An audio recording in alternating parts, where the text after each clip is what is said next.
E o Conselho dos Exportadores de Café do Brasil e o Ministério da Agricultura apuraram que 4,3 bilhões de reais, quantia equivalente a 78,7% do valor contratado até o momento para a safra próxima de café, já foram liberados aos agentes financeiros do setor.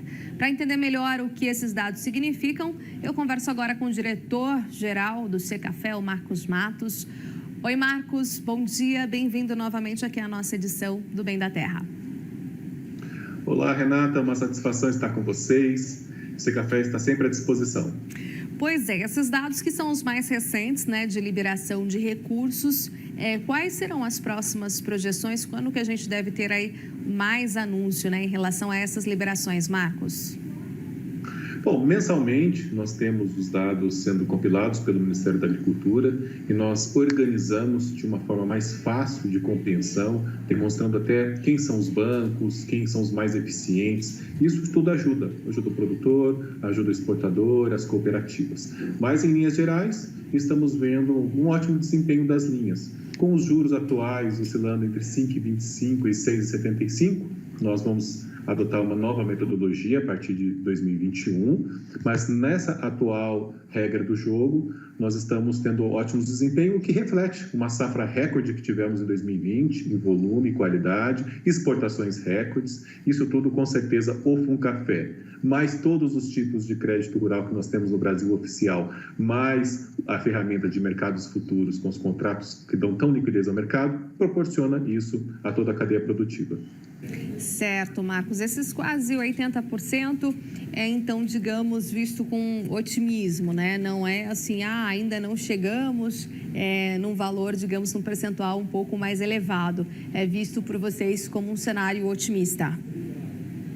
Sem dúvida, inclusive todos os anos em que o CDPC, que é o Conselho Deliberativo de Política do Café, em que envolve as organizações do café privado, Ministério da Agricultura, Economia e Relações Exteriores, para deliberações sobre o Funcafé, nós adotamos a seguinte regra. Todas as linhas que têm aplicação de até 85%, nós corrigimos o ano seguinte, né, com o índice inflacionário. Quando está abaixo de 85%, a gente repete o valor. Então, 80% a 85%, que são números esperados de aplicações, dado todas as dinâmicas que nós temos e outras linhas disponíveis também para os produtores, eles sempre fazem análise, né, do melhor relação benefício-custo, a melhor taxa de juros, os exportadores têm a mesma análise, as cooperativas e as torrefadores. Então, é um número que é esperado, entre 85% a gente considera um sucesso na operação. Certo. Bom, estamos aí diante, né, na próxima semana, possivelmente, do novo Plano Safra. A gente vem acompanhando diversos capítulos, né, tudo o que aconteceu, até ali a aprovação, depois foi sancionada a PLN 4 em relação ao café, né? A gente sabe desses recursos que são disponíveis, em especial para o setor, para a cafeicultura, Funcafé, mas, claro, entra também no âmbito que a gente fala do crédito rural, né? Como é que estão as discussões, o que você pode trazer para a gente em relação a essas taxas mais atrativas? O que vem sendo conversado, Marcos, com o Ministério da Agricultura e da Economia nesse momento?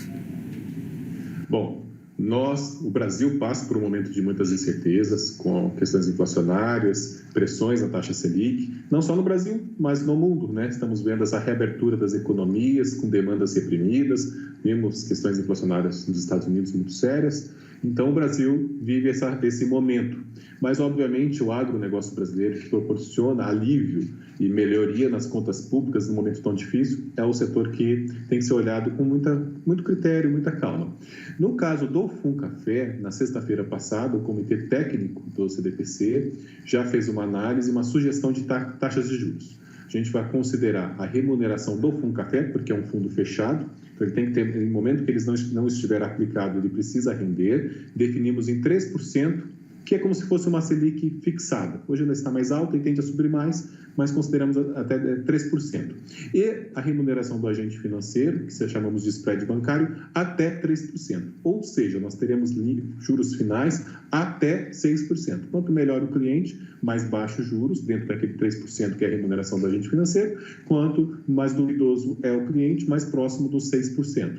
E uma questão muito importante, isonomia. Então, todas as linhas de custeio, comercialização, o fundo de aquisição de café, a capital de giro para as torrefadoras, cooperativa ou empresas SAs, nós vamos ter sempre o mesmo juros do Funcafé. Isso é muito importante, que é a isonomia. Com certeza, né? Então, isso já foi definido, conversado, enfim, isso já está realmente fazendo parte aí da realidade que os cafeicultores podem aguardar, é isso? Exato. Esse assunto nós deliberamos rapidamente via CDPC, o Conselho Monetário Nacional aprecia e tende a ser divulgado no Plano Safra junto com todo o pacote, todas as linhas reconhecidas como Grande Plano Safra, o PAP 21/22. Excelente. Bom, além disso, mais alguma novidade aí que a gente pode aguardar para o setor, né, cafeiro tão importante? A gente tem acompanhado aqui, já relatamos, né, a questão ali no fim do ano, enfim, desde ali o finzinho do segundo semestre, quanto às adversidades climáticas, num período extremamente importante e fundamental ali para a florada, e realmente que não aconteceu. E aí a gente tem essa safra, né, que já discorremos aqui por diversas vezes, de bienalidade negativa. Porém, o que a gente tem observado aqui, que eu li há pouco para os nossos telespectadores, para a nossa audiência também, a questão dos preços, né? Um pouquinho mais pressionados para cima, né? Isso tem dado um equilíbrio aí para o setor, de certa forma? Bom, com certeza o Brasil tem condições que favoreceram as exportações, o câmbio. Nós tivemos diferenciais competitivos para o café, fruto ainda da safra 20, com alto volume, alta qualidade. Por conta disso, nós fechamos o relatório de exportações de maio, recentemente, na semana passada também, e nós mostramos que, embora a gente tenha tido uma queda expressiva nas exportações em maio, por conta de problemas logísticos e não falta de café, nós já batemos o recorde do ano safra, faltando um mês, né? De julho de 20 a maio de 21, nós exportamos 42,5 milhões de sacas, sendo que nosso recorde até então era a safra 18/19, porque a safra 18 havia sido um recorde antes de ser quebrada pelo ano de 20, quando nós exportamos 41,4, ou seja, já batemos recordes e ainda faltando um mês. O problema logístico nos preocupa, é uma questão estrutural, pós-pandemia, com os portos e as rotas marítimas, né, sobrecarregadas. Nós temos cancelamentos de bookings, atrasos, falta de disponibilidade de containers, isso é um problema que está no nosso radar para os próximos meses. E também, a partir agora, começa a nova safra 21 mais baixa, como já mencionada aqui por você, Renata, que realmente impõe desafios. Geralmente, esses números da safra 21 vão entrar nas estatísticas de exportação a partir de agosto, mas de forma mais preponderante em setembro. Então, até lá, nós estamos ainda no contexto da safra 20, muito boa em volume e qualidade. Nós temos que acompanhar, o Brasil tem as condições de atender os seus mercados, os mais exigentes e mais diversos mercados, proporcionar renda ao produtor e essas oportunidades de mercado que nós temos. A bolsa aquecida, dadas justamente as pressões climáticas do Brasil. O Brasil é o maior produtor, maior exportador e segundo maior consumidor da bebida. Então, essas questões afetam o mercado global. Lembrando que, e isso é uma boa notícia, o mercado consumidor segue forte. A OIC anunciou recentemente aumento de consumo, crescendo 1,9% na atual safra. O que significa isso? 667,6 milhões de sacas. Nos países importadores, o aumento é de 2,3% de consumo. O que significa? Avanço da vacinação, as pessoas querem se socializar, consumir mais café fora de casa, consumiram dentro de casa, isso sustentou o consumo no mundo, mas agora começa a ter nova perspectiva. Isso é uma ótima notícia, porque nós já estamos também pensando tanto na safra 21 quanto na safra 22 e a sustentabilidade do crescimento do Brasil nesse mercado. Excelente. Agora, Marcos, quando você coloca realmente, né, dessa retomada da economia, principalmente dos países importadores, com esse crescimento de 2,3%, ou seja, é bastante interessante, né, porque aí coloca também, mais uma vez, o Brasil no radar de mais incremento de exportações, mesmo com esse dado bastante, digamos assim, um pouquinho apertado agora de maio. Agora a gente está em meados de junho, né? Já há uma sinalização, mesmo com esse problema de logística, mas não por questão onde a gente tem absoluto controle, né? Mas por questão aí da estrutura atual. Sem dúvida, realmente, a questão logística nos preocupa por estar muito além das nossas condições. Nós negociamos, conversamos com o Ministério da Infraestrutura, ANTAC, temos o diálogo com os terminais, porque muitas vezes o atraso de navio representa mais custos ao exportador, atrasos, armazenamento adicional, a mudança de rota dos navios, a falta de contêiner, o cancelamento de bookings, tudo isso causa custos além de atrasos. Mas as vendas internacionais estão sendo feitas, há procura pelo café brasileiro, nós que somos 40% do mercado global, isso é importantíssimo que o telespectador saiba desse número, né? Cada 10 xícaras, 4 são brasileiras, e nós estamos buscando essa compreensão. Nesse diálogo, nós observamos que há investimentos, tanto de novos navios, novos contêineres, mas nos últimos anos os investimentos não foram feitos da forma mais apropriada. Então, resultou nessa demanda excessiva dos portos sobre incapacidade máxima de ocupação e de capacidade, principalmente portos da costa oeste norte-americana e a rota China, Estados Unidos, China, Europa, muito acentuada. Então, nós saímos prejudicados. Mas, se não fosse esse problema, já em maio, nós teríamos um volume substancialmente maior dado a demanda pelo café brasileiro do mundo, que tem atendido aí a todos os paladares do mundo. Quer dizer, então, que em junho a gente, por enquanto, ainda pode aguardar números mais tímidos por conta ainda do problema de infraestrutura?